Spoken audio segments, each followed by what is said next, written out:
krásny ten kráter? Samozrejme, že krásny. A ty krásne hľadíš s ním, inak úplne zapenuté krajiny. No paparazzi, no paparazzi. Aj keď moc tu zelené nie je, ale tak vypravené.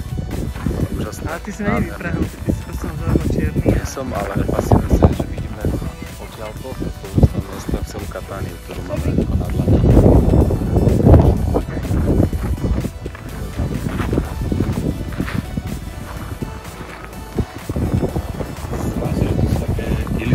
Na tomto kúsku. Kde sú pečetne rastlinky, také všelijaké tie ružovúčky, čo tu všade rastú. Tam máme ďalší kráter, tam sa pôjdeme pozrieť.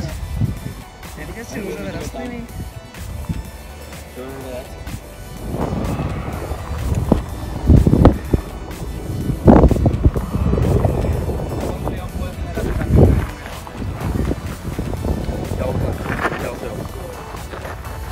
Takže ideme pomaličky stobísť. Ideme ďalej. Určite. Páči sa ti? No, aké máš pocity? Opíš nám. Super. To sú pocity. Nevybral si vodu. Zjedli si 10. všetku, aj obed. O 11. už sme zjedli všetky zásoby jedla. My sa tešíme na krátery. Ale zase musím povedať, že sme tu vďaka Teovi, lebo ten nás inšpiroval. Takže ideme ďalej.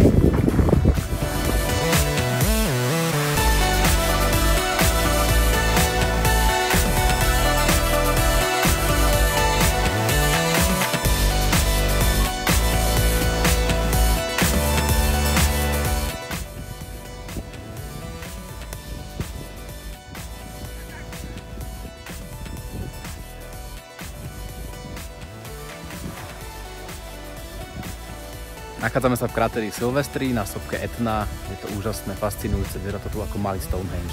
Nie?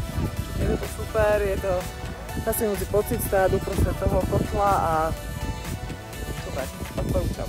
Super.